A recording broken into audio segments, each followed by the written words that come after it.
Good day mga kalakatan, kasaging, ka-agri all over the world. Yung araw po ay kung mapapansin po ninyo ay po, nag-uumpisa na naman yung mga weeds dito sa ilalim ng ating taniman ng ating lakatan plantation. So ngayong araw po yung ating activity ay ipapakita po natin sa inyo kung paano po natin yan linisin gamit po yung asarol pa rin po. Yun po mga ka-agri, para hindi po kayo malilito kung ano ba yung ginagamit natin dito. Bakit sabi ng iba ay bakit masyadong malinis daw yung ating sagingan. Hindi naman po sa lahat ng oras, kasi may time talaga na tutubo at tutubo po talaga yung mga seeds ng mga bagong weeds po dito sa ating sagingan. Sige po, time-lapse na lang natin para po hindi po kayo masyadong maboring sa papanunood sa ating mga activity ngayong araw. Pero bago po natin pag-usapan yan, kung bago ka pa lang sa channel ko, paki-like naman po, comment, share, and subscribe. At huwag kalimutang i-hit ang ating button bell para ma-notify po kayo sa ating mga bagong upload.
So yun mga ka-agri, kung mapapansin po ninyo, dahil may katangkara na itong ating lakatan, medyo hindi na po masyadong makapal yung tubo ng mga weeds sa ilalim ng puno ng ating mga sagingan. So kung napapansin niyo, ito na po yung itsura pag tinamaan po ito ng ating asarol. Yan po. At bukas ng umaga po, pag ganito na pinabayaan na dito, yan po, may 1 o 2 oras na tamaan niya ng sikat ng araw bukas. Wala, ano na yan, nagta na yan, wala na yan. Magiging ganito na lang sila, oh, yan, oh. Magiging pataba na naman sila dito. So ganun po ka-easy mag-weeding sa ating puno ng ating lakatan sa paglinis po ito. Ganun lang po kadali gamit yung asarol. Pag ganitong hindi po masyadong makapal yung tubo ng mga weeds, napakabilis lang po nilang makuha. Pwede natin gumamit ng pala, o pwede na rin tayong mag-weeding dito na mano-mano ng kamay natin. Minsan gamitan na rin natin ng karet or trowel. Ano ba yung ano sa tawag ng Tagalog, yung trowel? Kasi trowel sa English Sa amin dito tawag surot Iba naman yung surot sa Tagalog Ano yun peste yun Surot nangagat yun Pero trowel, yun po yung ginagamit natin. Parang may clean na instrument na para pang kuha din. Pwede na rin direktang bunot-bunot yan po direct na bunot-bunot. Kasi nga ano na lang, hindi na masyadong makapal. Manipis na lang yung mga natutubong mga weeds. Kaya po dito sa ilalim yan, ganyan na lang po sila kakapal, kanipis. Compare po noon nung wala pang matataas na mga puno dito, nako, sa pag-weeding pa lang ubos oras mo dito. Halos 1 linggo yung weeding natin dito sa buong area na ito. Wala naman isang buong linggo, mga 4 days lang naman kung dire-diretso. Eh syempre pag masakit na yung sikat ng araw noon, na mababa po itong mga puno ng saging, wala kang mapagsisilungan, na talagang hihilain ka ng asarol mo papunta sa ilalim ng punong kahoy pag masyadong mainit. So yun, dugtungan na lang natin yung paggagawa niyan kasi nga may gagawin pa tayong iba. Nag-demonstrate lang po tayo, nagpakita lang po tayo sa inyo kasi may mga nagtatanong bakit daw masyadong malinis yung puno ng saging, ano ba yung pinanglilinis ko. Well in fact pag ganito kahit hayaan mo na lang muna ito, pero ako kasi hindi pag nakita kong pwede nang gawin ngayon, wag nang ipabukas, gawin na lang ngayon. Ganito po, kahit direct na pulling na lang pwede rin kasi hindi na sila masyadong makapal. Pag binunot mo kasi wala, mapatay na yan, wala na, okay na lagay mo lang din sa ilalim, pataba na. Pero syempre masakit po sa likod pag ganitong bunot-bunot pa isa-isa, kaya gumagamit po tayo ng asarol. Yung asarol tawag sa amin dito sadol, hoe sa sa English, hoe. Yan po, yun yung ginagamit natin pag nagwi-weeding tayo dito.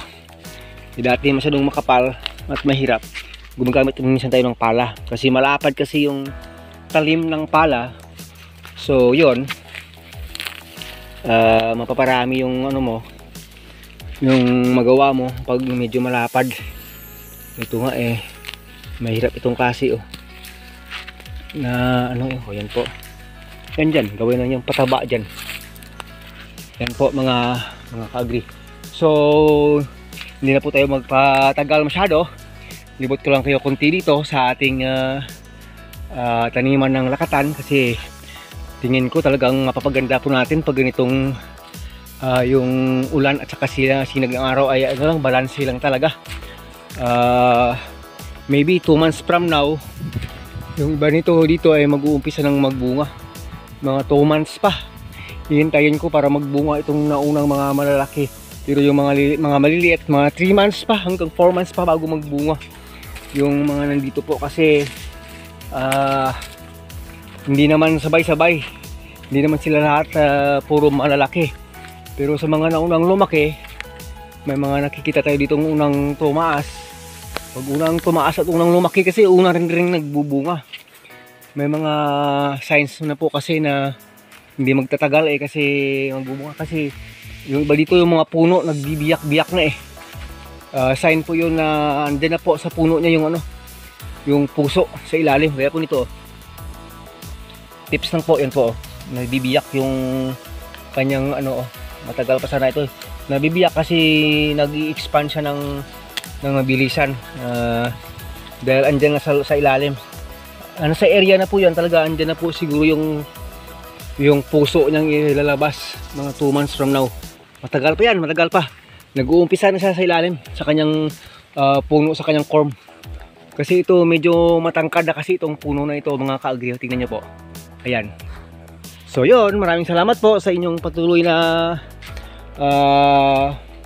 panunood at saka sa pagsusunod sa pag view ng ating mga vlog dito sa ating munting lakatan plantation. Sana ay still nakapagbigay ng encouragement sa mga gustong magtanim ng lakatan. Ito po ay chemical free na lakatan po. Inuulit po natin, hindi po tayo dito nag-i-spray ng chemicals kasi yung dahon puno ng saging dito ay kinukumpay pa natin sa kambing. Magtataka po siguro kayo bakit hindi, yung ginagamit lang po natin dito ay talagang wood vinegar, isang organic based po na kinukuha po natin sa pag uuling. Yan po, yung iba sa chamber yan galing, pwede na po yan mabili sa Shopee o sa Lazada, tingnan nyo lang. Pero medyo may kamahalan na po, pero dito sa amin ay kami na lang po kasi nag-i-extract nyan. May video po tayo dyan kung paano mag-spray nyan, kung magkano yung lagay natin per sprayer, andyan po yan. Hanapin nyo na lang sa mga videos po natin mga ka-agri. Walang chemicals po ito na synthetic talaga. Maraming salamat, hanggang dito na lang po. God bless us all. Mabuhay ka magsasakang Pilipino. Hanggang po sa magbunga nito, update po ko dito mga ka-agri. Babush!